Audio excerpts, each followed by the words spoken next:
આયરો છે ને જે ટેગ બધાને બહારથી લેવો પડે, ટેગ છે, પાન છે, આર્ટિફિશિયલ વસ્તુ છે. મોટા ભાગનું બાર તમે જ કરો છો? હા વસ્તુ છે, પણ અમે એને અમારા દિમાગથી ક્યાં લઈને આવ્યો, તમારું પોતાનું ઇનોવેશન. હા ઇનોવેશન. જે કસ્ટમરોને છે ને 500 ગ્રામમાં આવો હાઈટ વાળો કેક જોઈએ છે આ ટાઈમ, પણ આ વસ્તુ છે ને 500 ગ્રામમાં પોસિબલ નથી. અમે એક વિચાર્યું કે આડી બનાવીને કાપીને ઊભી કરીને વાહ, કસ્ટમરોને આપીએ એમ. કાપી કરી ઊભી કરી દીધી. એટલે એપલમાં જેમ સફરજન કાપ્યું. હા બરાબર.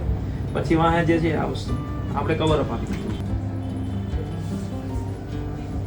વાહ. નમસ્કાર, વિશેષ વિથ દિનેશની વિશેષ રજૂઆત ગર્વ છે વેપારી છુમાં એક એવા વેપારીને મળવા આવ્યો છું કે જે સુરતમાં હીરા ઘસવાથી શરૂઆત કરે છે, એ પછી ખુદનો વેપાર કરવાનો વિચાર કરે છે, કારણ કે એમને લાગે છે કે વેપારી બનવું હોય તો ગર્વની વાત છે.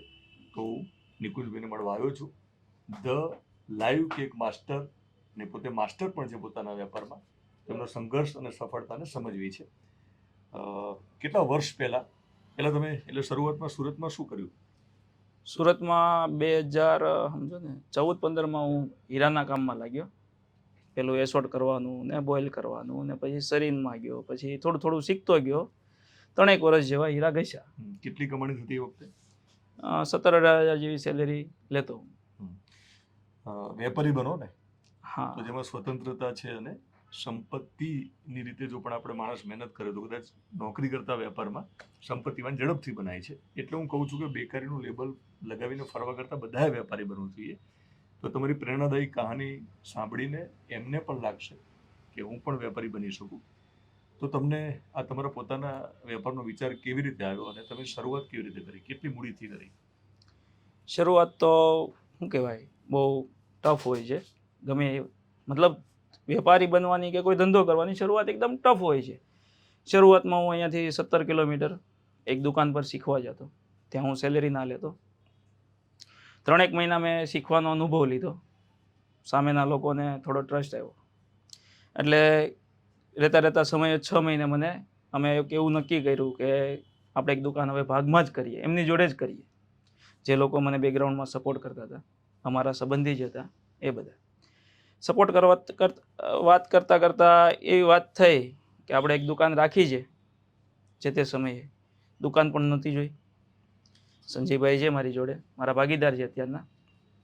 દુકાન રાખી આવ્યા હતા કે મહેમાન તારે ત્યાં બેસવાનું છે, તારે ત્યાં સંભાળવાનું છે. ઓકે. પછી રોકાણની વાત કરીએ તો જે તે સમયે મારી પાસે રોકાણ હતું નહીં. એટલે સંજયભાઈને મેં વાત કરેલી, સંજયભાઈ રોકાણ નથી આપણી જોડે. તો કે કાંઈ વાંધો નહીં, આપણે તારું કંઈક આપણે હજી એક ભાગીદાર ગોતી લઈએ અને વર્કિંગ ભાગીદારમાં તને રાખી દઈએ. આ રીતે આપણે ધંધાની નાની એવી 4.5 થી 5 લાખના રોકાણમાં જે તે સમયે અમે 3 ભાગીદારોએ શરૂઆત કરેલી. આજે તમારી સફળતાને સમજવી છે, તો એ સફળતા પાછળના જે સમીકરણો અને કારણો છે, જેમાં તમારી ક્વોલિટી પણ હશે, તમારી સર્વિસ પણ હશે, એના વિશે વાત કરો. અને નામ જે તમારું જે છે શોપનું, એના વિશે વાત કરો. શોપનું નામ તો પહેલેથી ઓલરેડી એડ જ હતું, જે અમે જૂની દુકાનો આપતા હતા, Shri Ghanshyam live cake shop નામથી કે શ્રી ઘનશ્યામ દાણા ચણાથી. બરાબર છે. એટલે શોપનું નામ તો એ જ આવી ગયું.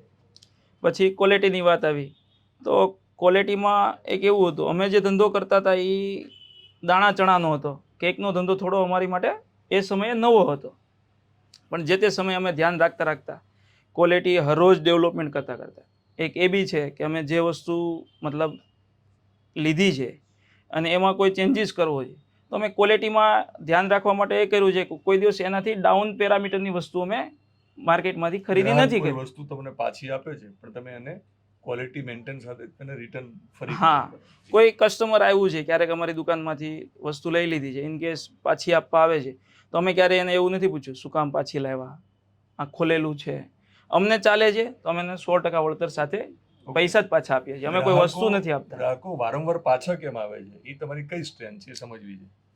એ તો એક જ છે, ક્વોલિટી અને વિશ્વાસ. રિપીટ એન્ડ રિપીટ કસ્ટમરનું એક કારણ છે કે અમે કસ્ટમરને વિશ્વાસ છે ને એક નાની એવી છોકરીને કેક ગિફ્ટ કરીને અપાવેલો છે.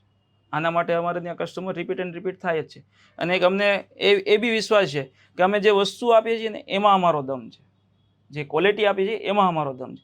જે કોઈ કસ્ટમર આવે છે, ઇન કેસ અમારો કેકનો ધંધો છે એટલે એવું પૂછતા હોય, ભાઈ આ કેક તાજી છે? એટલે અમે કહીએ ભાઈ તાજી છે, આજની છે, કાલની છે, અમને નથી ખબર, પણ તમે એક વખત લઈ જાઓ, ઘરેથી તમને ના ફાવે ને તો કંઈક પાછી આપી જાજો, ત્યાં સુધીનો અમે વિશ્વાસ જીતીએ છીએ. એટલે કહેવાનો મતલબ એવો છે કે કોઈ કસ્ટમરને આપણે કહીએ કે ભાઈ આ કેક આ રીતની છે, આજની છે, કાલની, તો ન માને, સ્વાભાવિક છે. એટલે કેક લઈ જાય, ખાઈને જ વિશ્વાસ કરે, એ જ અમારી માટે એમનું મોટું ટ્રસ્ટ જીતવાનું કારણ છે. કેટલા પ્રકારની કેક અહીંયાથી મળે છે? કેકમાં સમજીએ એટલે મારી જોડે 500 ગ્રામમાં 50 કેક અવેલેબલ હોય છે, કિલોમાં 30-35 જેવા કેક અવેલેબલ હોય છે. એ બી કે અત્યારે કોઈ કસ્ટમર છે ને, અત્યારે એક નવો ટ્રેન્ડ ચાલુ છે માર્કેટની અંદર કે કસ્ટમાઇઝ કેક, પણ કસ્ટમાઇઝ કેક જેવા અમે અહીંયા હાજરમાં જ રાખી દઈએ છીએ. એટલે કસ્ટમરને શું છે કે ઇઝી પડી જાય છે, આવે છે ને ઇન્સ્ટન્ટ જોઈએ ને તો બી કસ્ટમાઇઝ જેવો કેક અમારે ત્યાં મળી જાય છે. ઓકે, ગ્રાહકોનો વિશ્વાસ જીતવા માટે તમે જે પહેલ કરી છે કે શરૂઆત શોપની થાય ત્યાંથી લઈને કિચન સુધી લોકો ગમે ત્યાં જઈને જોઈ શકે, હા, કેકને બનતી લાઈવ જોઈ શકે. અમારી જે છે ને પારદર્શકતા જ મોટી છે. આમ માનીએ તો કહી ના શકીએ, પણ લાઈવ કેકનું જે કોન્સેપ્ટ લાવનાર અમારા સંજીભાઈ જ છે.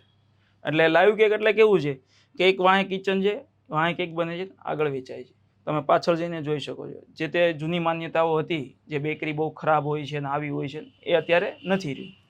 ઓકે, દિનેશભાઈ, તમે મને પૂછ્યું સફળતાના કારણ, પણ સફળતાનું કારણ છે ને એક એ બી છે કે પુણ્ય જીતવાથી સફળતા વધુ નજીક આવતી હોય છે. જે અમે 1 થી 5 વર્ષની છોકરીઓને 250 ગ્રામની કેક આપીએ છીએ, અને એ બી એને ગમે એવી આપીએ છીએ. એટલે જે કસ્ટમરોના જે આશીર્વાદ છે, જે કોઈ નાના પરિવારથી બિલોંગ કરે છે, એને જે અમારી કેક જે જાય છે ને એના જે આશીર્વાદ મળે છે ને, એ જ અમારી મોટી એટલે સફળતા છે. ફ્રીમાં આપીએ છીએ. હા, એકદમ ફ્રીમાં આપીએ 1 છીએ. થી 5 વર્ષની જે દીકરી હા. હોય એ કયા કયા શહેરમાં ફ્રીમાં મળશે? સુરત છે, રાજકોટ છે, બોટાદ છે, અમરેલી છે, આ બધા શહેરમાં જ્યાં જ્યાં અમારા આઉટલેટ છે ત્યાં અમે ફ્રીમાં જ આપીએ છીએ. Shri Ghanshyam live cake shop, આ જે નામ છે એ કેમ બદલ્યું? હવે સમય સાથે જે પેઢી, નવી યુવા પેઢી છે, એને ગમે એવું નામ, એટલે થોડું એને તરત મોં પર આવી જાય એવું નામ, અને એમને મતલબ ભવિષ્યના ફ્યુચરમાં ગમે એવું નામ, એટલે થોડું અપડેટ કરીને નવું નામ, એટલે the live cake master. Okay મિત્રો, ખાલી નામ બદલ્યું છે, એમનું કામ જે છે ને એના કારણે તેમનું નામ છે, હા, અને એટલા માટે નવું નામ બદલ્યું છે. આમ છતાં મને લાગે છે કે એમના કામમાં કોઈ ફરક પડવાનો નથી. એ તો પાક્કું જ છે. તમારું ફ્યુચર તો બ્રાઇટ છે, પણ તમારા ફ્યુચર પ્લાન વિશે મને સમજાવો. હવે તો સમજો એટલે બેકારીનું લેબલ દૂર કરી નાનાથી મોટા લોકો સુધી વેપારી બનાવવાની ઈચ્છા કરી. ઓકે, જે તમે ઘણા બધા વેપારીઓ ઊભા કરવા માંગો છો? હા, 100%. દરેક નાના અને મોટા શહેરમાં? હા, નાના મોટા શહેરમાં બધે જ નાનાથી મતલબ નાના ઇન્વેસ્ટમેન્ટથી આપણે મોટા વેપારીઓ બનાવવા માંગીએ છીએ. ઓકે, જે મેં કર્યું છે કે 2-3 લાખની 5 લાખની શરૂઆતથી જે કર્યું છે, આજે થોડી મોંઘવારીના પ્રમાણે થોડું મોટું બજેટ હશે, પણ ઘણા વેપારીઓને 10 થી 12 લાખની અંદર આપણે ધંધો શરૂ કરાવવા માંગીએ છીએ. એટલે જેને અમારી ભાષામાં અમે ફ્રેન્ચાઇઝી શબ્દ વાપરીએ છીએ. પાક્કું. તો મિત્રો, એક એવા વેપારીને મળ્યા કે શરૂઆત ખૂબ નાના પાયે કરી, પણ પોતે માસ્ટર બન્યા એ વેપારમાં, અને એમની સફળતાની કહાની સાંભળીને તમને પણ થતું હશે કે બેકારીનું લેબલ લગાવીને ફરવું એના કરતાં વેપારી બનવું જરૂરી છે. તો એમના જ મોઢે સાંભળીએ, ગર્વ છે વેપારી છું, એવું શા માટે બોલવાનું એમને મન થાય છે? સંભળાવો. ધંધો મારો છે, હું એનો માલિક છું, આથી કહું છું મને ગર્વ છે, વેપારી છું. તો બસ મિત્રો, તમે પણ પોતાનો વેપાર શરૂ કરો, સફળતા તમને ચોક્કસ મળશે. અને મારી જ્યાં પણ જરૂર લાગે છે તમને, તો અહીંયા મારો કોન્ટેક્ટ નંબર આપું છું, ત્યાં મારો સંપર્ક કરશો. તમારી સફળતાની કહાની હું ગ્રાહકો સુધી પહોંચાડીશ.